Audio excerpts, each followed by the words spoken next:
Hey guys, welcome to this week's episode. This week we are calling this What a Difference a Year Makes. Hey, welcome to Book and Pond. We're not going to take too much of your time here.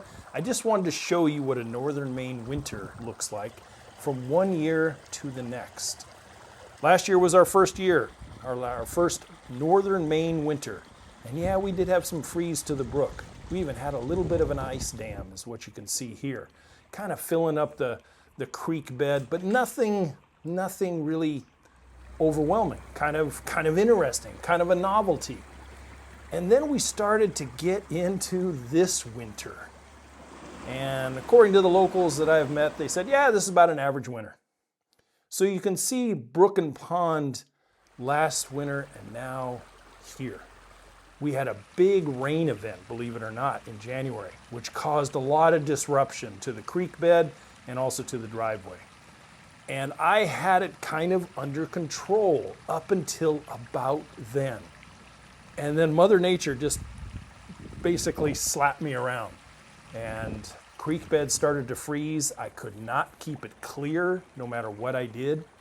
And it started to freeze, thaw, and eventually it started to fill up. This is what you're looking at here. This is a frozen driveway after a light rain the night before, and then freezing temperatures and glare ice the next day. Now, initially, yeah, we were kind of concerned because we hadn't faced anything like this before. You can see the culvert is basically just snow covered at this point, which I thought would be kind of a good thing. But then we got into a few warm days earlier this month, and the creek continued to rise, as the saying goes, and up and over the driveway. So I went down, tried to clear out the downstream side of the culvert, even took 5 pounds of propane with a 180,000 BTU, and it didn't do hardly anything. Had a service come out and steam vent it all the way through, which it did flow for about 12 hours, and then froze back up again.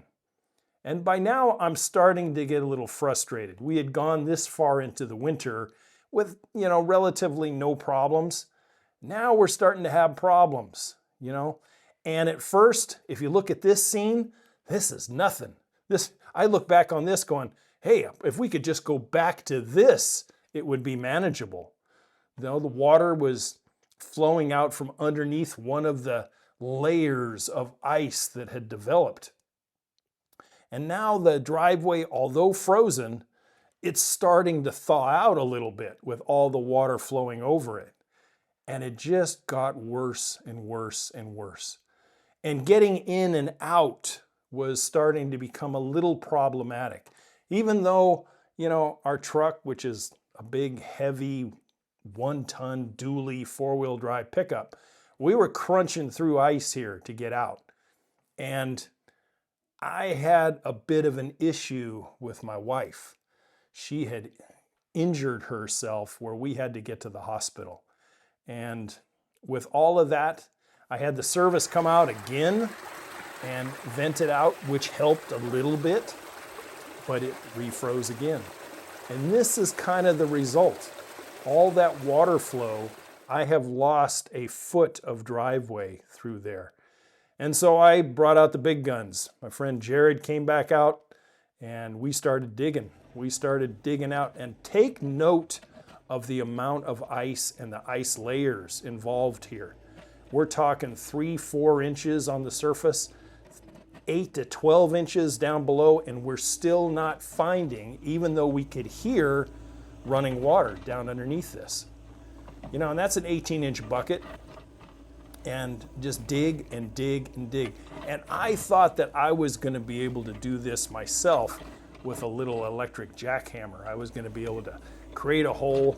Yeah, that was a rookie mistake. It just was never going to happen.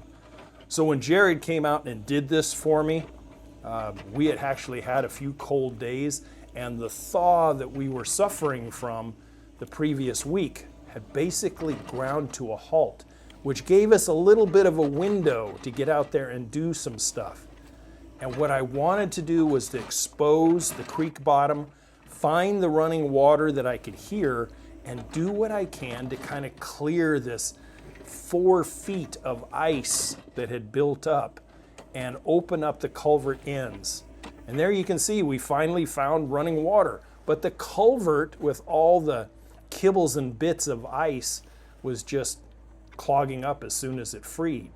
It started to flow a little bit, which was good, but it took the better part of 2+ hours with this excavator to get things cleared out enough to where the downstream side of the culvert actually started to flow a little bit.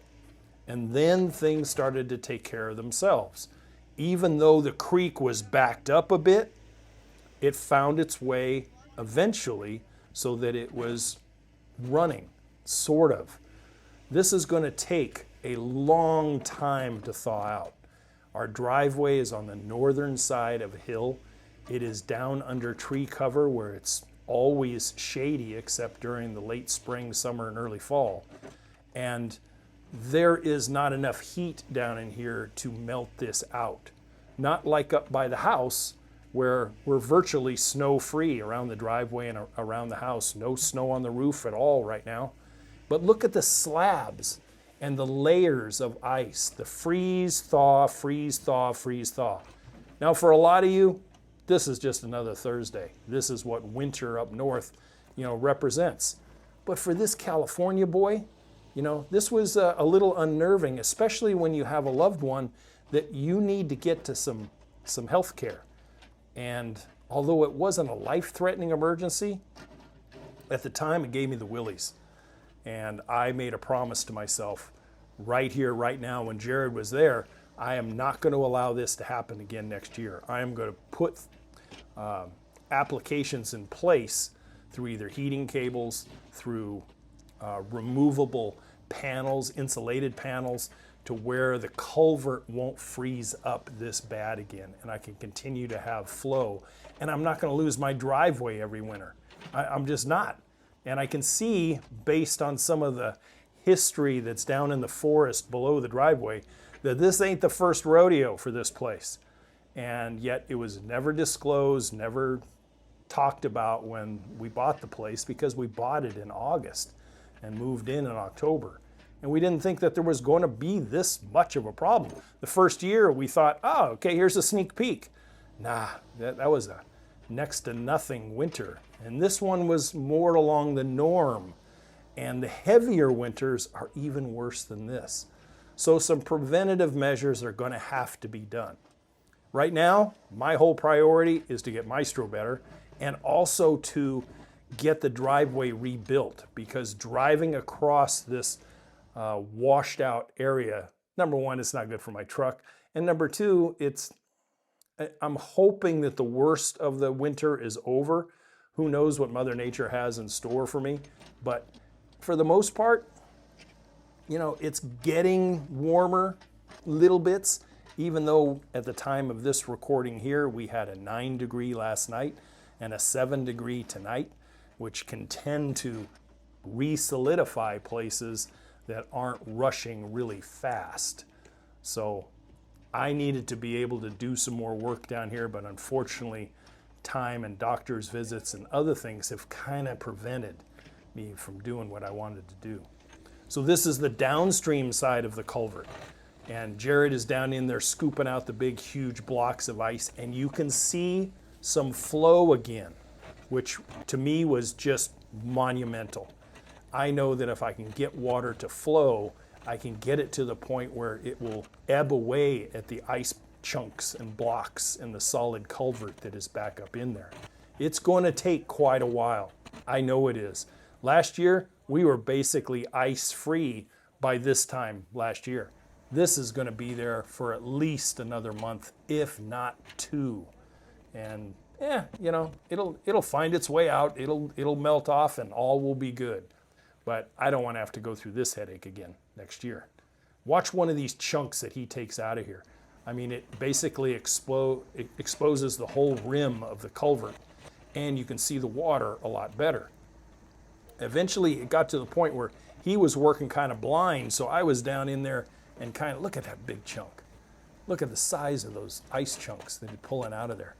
It reminds me of our local St. John River and the ice dams that were down there earlier this year and causing all kinds of havoc with roadways and stuff.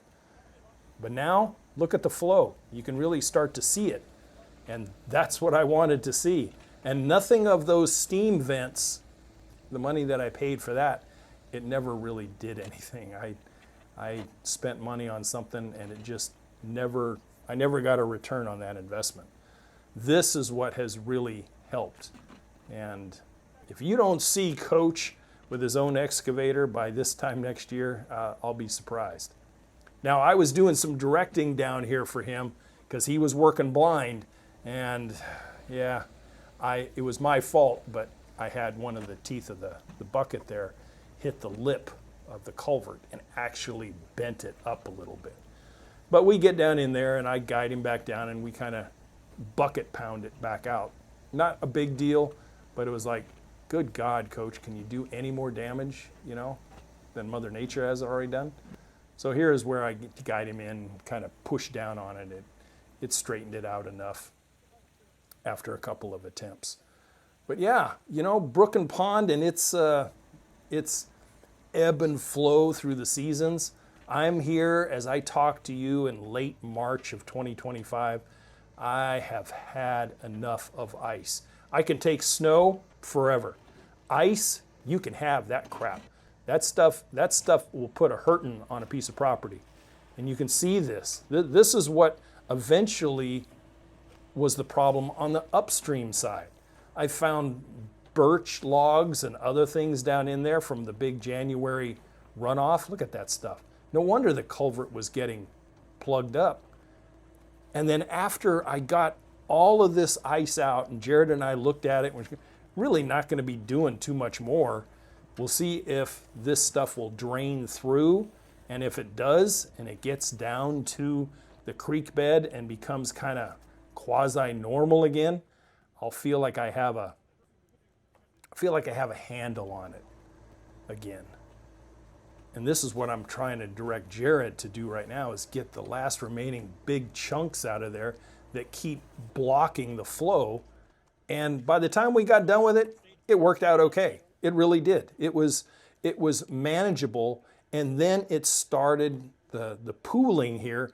You have to remember that pooling that you're seeing is still 3.5 feet above the creek bed. That's a 4-foot culvert, and for the most part, it has already served us pretty well. We've had some big rain events, we've had some freeze and thaw, but this one really caught me off guard. I had no idea it was capable of doing this. So next year, yeah, heating cables, panels, insulated panels on each side of the culvert so that all that cold air doesn't get blown up in there and freezes everything that's trying to run out. And then maybe that will rectify the situation. I think it's a bit of a headache. It really is. But it's a trade-off for living way up north, plain and simple. And this was the end result. This was, you can still see 3+ feet of ice there, and the water is making its way on the creek bottom underneath the ice and coming out downstream. Nice, it's nice to hear it again as well. And you can still see the pooling there. It's not cleared out just yet. It's getting close. That ice pile is almost 6 feet tall. And this is some of the damage that was on the downstream side of the driveway. That used to be flat soil, and now you have 18 to 24 inches of drop off that is just gone. And we're looking into insurance claims. I don't know if it will be part of our policy. It's kind of gray and vague, but this is what it looks like today. Back down to a creek bottom.